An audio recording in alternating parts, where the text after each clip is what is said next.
Sekarang saya ingin menjelaskan mengapa ulama-ulama kita memberikan waktu menjelaskan dalam buku-buku fikih siasat tentang syurutul imam, syaratnya imam. 3 di antara syaratnya bersifat intelektual, 2 di antara syaratnya bersifat karakter.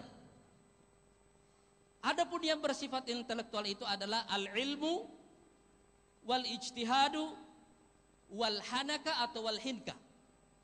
Sedangkan yang bersifat karakter itu adalah asy-syaja'atu wasyahama. Ini tentu saja dengan persyaratan takwa itu mutlak. Artinya itu tidak diperdebatkan. Ini syarat persyaratan intelektual dan persyaratan karakternya. Dia harus berilmu, dia harus bisa berijtihad, dan yang ketiga cerdas secara politik. Biasanya kalau kita bilang al-hinka itu agak berbeda dengan kata zaka, cerdas. Ini lebih kepada maksudnya cerdas secara politik. Sedangkan yang kedua yang sifatnya karakter itu adalah asy-syaja'atu wasyahama, keberanian dan sifat sebagai pembela. Keberanian dan sifat sebagai pembela. Nah, ikhwas sekalian, perhatikan, syarat intelektual ini berhubungan dengan politik pada tujuannya. Karena untuk melakukan perubahan Anda mesti berilmu, Anda mesti bisa berijtihad dan mesti cerdas. Tapi untuk menghadapi proses politik yang merupakan yang penuh dengan konflik ini, Anda mesti berani dan juga punya sifat sebagai pembela. Nah, ikhwas sekalian, kalau ini kita derivasi lebih jauh ke bawah dalam bentuk satu pertanyaan. Jadi jika makna politik adalah seperti itu, maka apakah keterampilan dasar yang harus dimiliki oleh seorang politisi muslim? Apa keterampilan dasarnya? Keterampilan dasarnya ada 2. Yang pertama adalah dia mesti mengetahui fannut taghyir, seni melakukan perubahan. Dan yang kedua adalah fannus sira', seni melakukan konflik. Jangan hanya menguasai salah satunya, berani konflik tidak tahu melakukan perubahan, atau menguasai cara melakukan perubahan tapi selalu keok dalam konflik. Ini artinya ikhwas sekalian, kita harus memadukan 2 hal. Satu sisi adalah kebenaran, sisi lainnya adalah kekuatan. Berarti ikhwas sekalian, kalau kita ingin menguasai seni perubahan dan seni konflik, itu artinya kita mesti belajar tentang bagaimana melakukan atau memanage perubahan, change management. Dan yang kedua adalah bagaimana menguasai manajemen konflik, konflik management, idaratut taghyir dan idaratus sira'. Inilah 2 keterampilan dasar yang harus dimiliki oleh setiap politisi muslim. Dan kita semua ikhwas sekalian mesti menguasai 2 keterampilan ini. Mesti menguasai dua keterampilan ini. Saya yakin insya Allah dengan 2 keterampilan ini kita mempunyai sisi yang seimbang di dalam diri kita. Kebanyakan kita dulu biasanya sebelum kita terlibat dalam politik, teori-teori, pemikiran-pemikiran yang kita baca tentang politik itu lebih banyak berhubungan dengan politik pada tujuannya. Dan karena itu biasanya kita menjadi idealis. Begitu kita terjun ke dalam politik, tiba-tiba kita dibenturkan oleh kenyataan. Karena ternyata isinya cuma konflik, pertarungan, kompetisi. Dan inilah yang menjelaskan mengapa banyak pengamat politik yang pintar-pintar melakukan pengamatan politik, tapi selalu gagal waktu jadi caleg.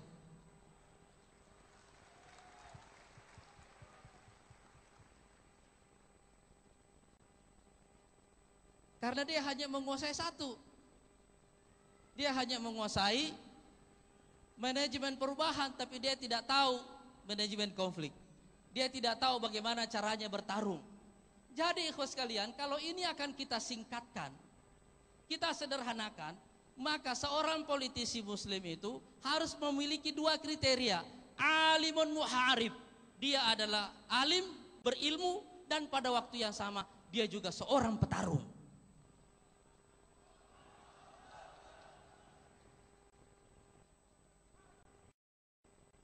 Itu sebabnya ikhwas sekalian, isinya itu jadinya dua, ilmun wa jihad. Hanya ilmu dengan jihad.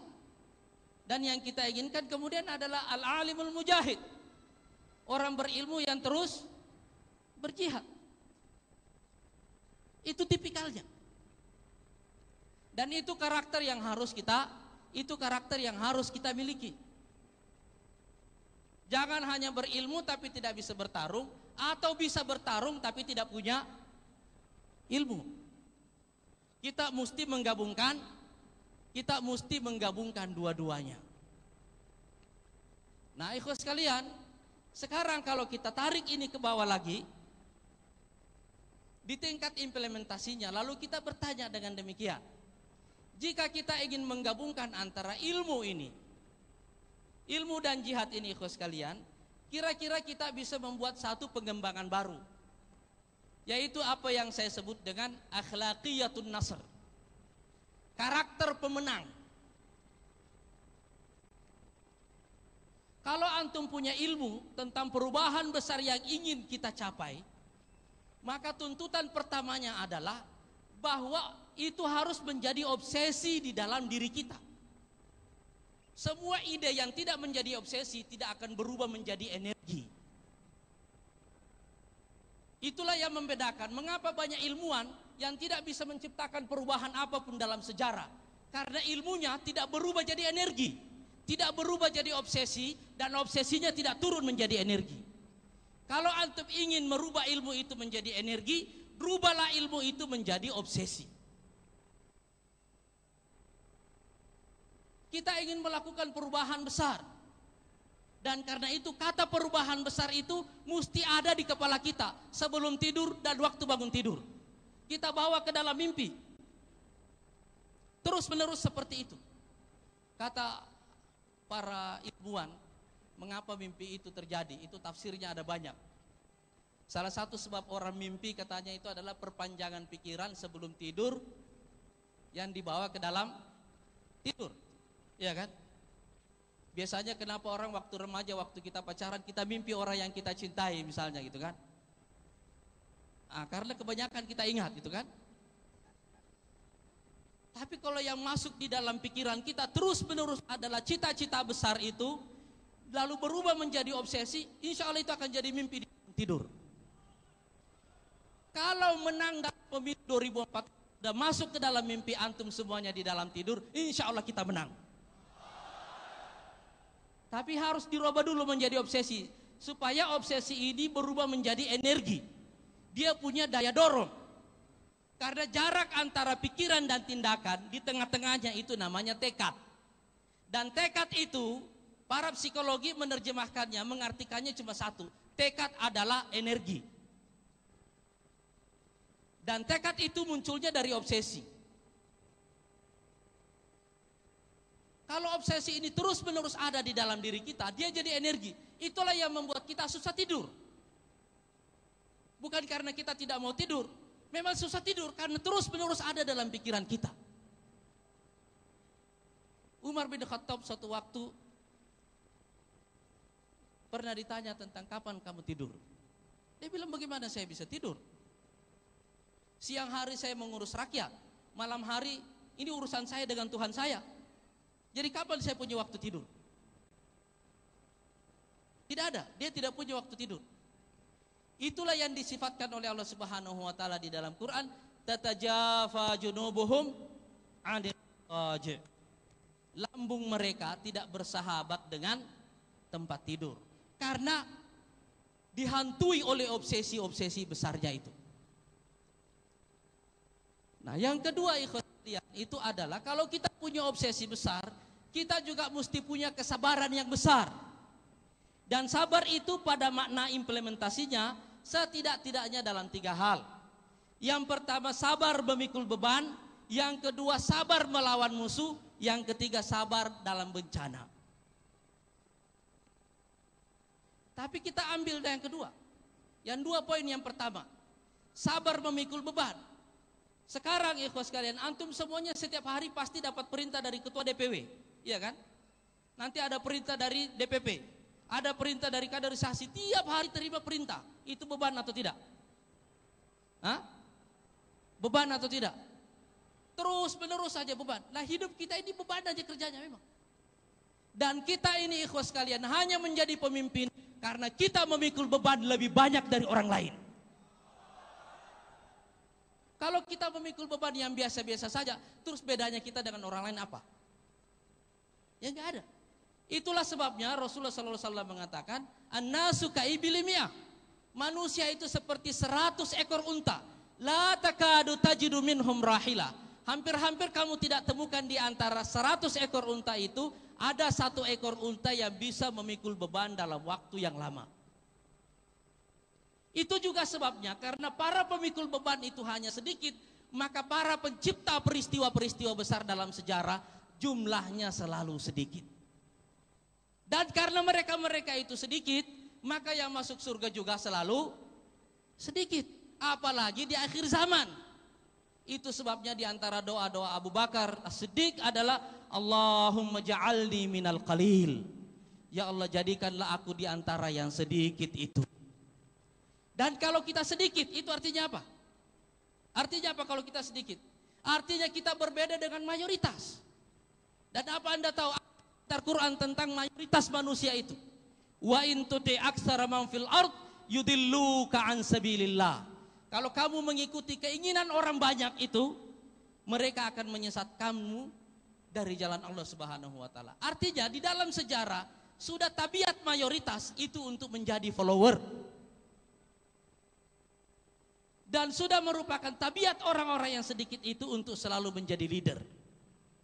Dan ikhwas sekalian, karena ini adalah gerakan dakwah, ini adalah gerakan perubahan besar, maka kemenangan di dalam pemilu yang kita targetkan itu bukan hanya merebut voter, pemilih, tapi yang ingin kita bangun adalah follower, pengikut. Tahu bedanya? Voter dan follower. Rasulullah SAW wafat, tapi semua pengikutnya berkembang terus menerus setelah beliau wafat. Waktu beliau wafat jumlah orang Islam sekitar 100 sampai 125 ribu orang. Dibandingkan dengan jumlah umat manusia pada waktu itu jumlahnya 100 juta. Itu 1/1000. Sekarang 1500 tahun kemudian berapa jumlah umat Islam? 1,9 miliar dari 7 miliar manusia. Berapa persen itu rasionya? Dari 1/1000 menjadi 1/4, hampir. Iya kan? Coba Anda bayangkan, followernya terus bertambah. Kalau di Twitter ada nggak yang begini? Hah? Yang punya akun sudah tidak pakai tapi followernya terus nambah. Jadi yang ingin kita bangun ini adalah follower, bukan sekedar voter. Dan ikhwas sekalian, jika ini yang ingin kita bangun, maka antum harus bersedia menjadi pemikul beban. Karena kenapa orang jadi follower? Karena dia pikir antum bisa memikul beban-bebannya.